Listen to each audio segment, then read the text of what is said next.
তোমার খাবার দিছে কেডা? হ্যাঁ, তোমার না করলাম, তোমার হুজুরে না করে দিলাম যে তুমি আর আইও না কালকে থেকে। আমার বাবা মা কেউ নেই, তাই আপনার কাছে আমি এসেছিলাম খাওয়ার জন্য। আমার এখানে যে ছেলেটা, আমি যে লজিং খাওয়াইতেছি, আমি ওরা কি রে খাওয়াইতেছি? ওরা খাওয়াই আমার কোনো লাভ হইতেছে? এরা না খাওয়াইলে তো আমার স্যালারিগুলো কম লাগতো না। এরা খাওয়াইতে পারতাম না। এরা খাওয়াই আমার কোনো লাভ হইতেছে না, আজকে না করে দেওয়া লাগবো। আসসালামু আলাইকুম। আসসালামু আলাইকুম। ওয়ালাইকুম আসসালাম। কে হামজালা? জি। দরজা তো খোলাই আছে, ভিতরে আসো।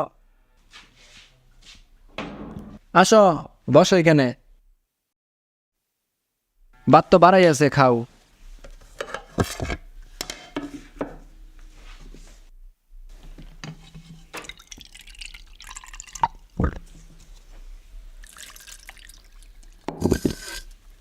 বিসমিল্লাহ।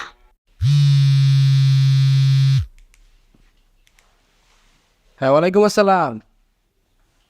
হ্যাঁ হুজুর, কোন? নতুন একটা ছেলে। আর যে ডের দিতে খবর পাইতেছি না। এতিমখানা বাড়ি কি এতিমখানা মানে এলাইছি? যে 2 দিন পর আবার একটা করে নতুন একটা করে ছেলে আবো আমার বাড়িতে খাওয়াবেন, এটা কি আমি কি এতিমখানা আমার বাড়ি? রাগ করবো কেন? আপনি বুঝেন না? আমি তো এটাই খাওয়াইতে পারতেছি না, এটাই তো আমি রাখবো না, বাদ দিয়ে দিব। অনেক কি আমি রাখবো? কালকে থেকে ওই আসবে না, ওরই তো না করে দিব আমি। অন্য জায়গায় অন্য অন্য কারোর সাথে আলাপ করেন, এ হবে না আমার এখানে, বাদ দেন। আচ্ছা ঠিক আছে, ওয়ালাইকুম আসসালাম।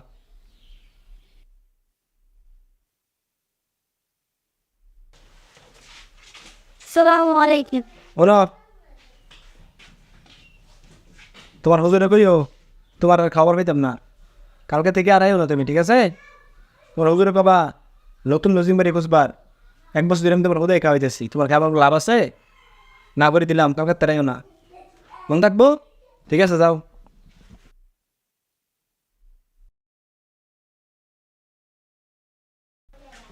আরে আরে, তুমি আজকে আবার আইছো? তোমার তো না করে দিলাম, তোমার খাবার দিছে কেডা? হ্যাঁ, তোমার না করলাম, তোমার হুজুরে না করে দিলাম যে তুমি আর আইও না কালকে থেকে। না করার পরও কি রাইছো?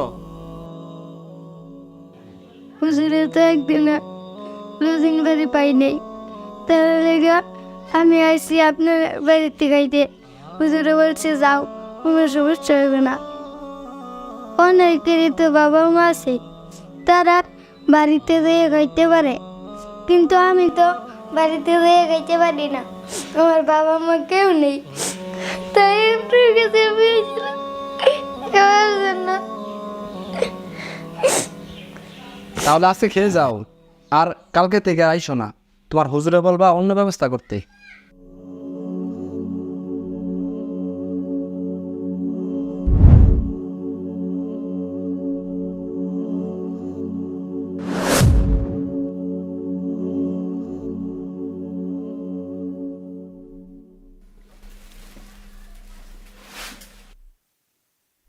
এই, আমার চাউল টাউলে কই যাও?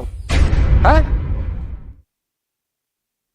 আসলে এইগুলো ওই ছেলেটা রিজেক্ট ছিল, যেই ছেলেটা আপনার এখানে লজিং খাইতো। এখন যেহেতু তাকে তাড়াই দিছেন, তাই এগুলো নিয়ে চলে যাইতেছি। চলুন।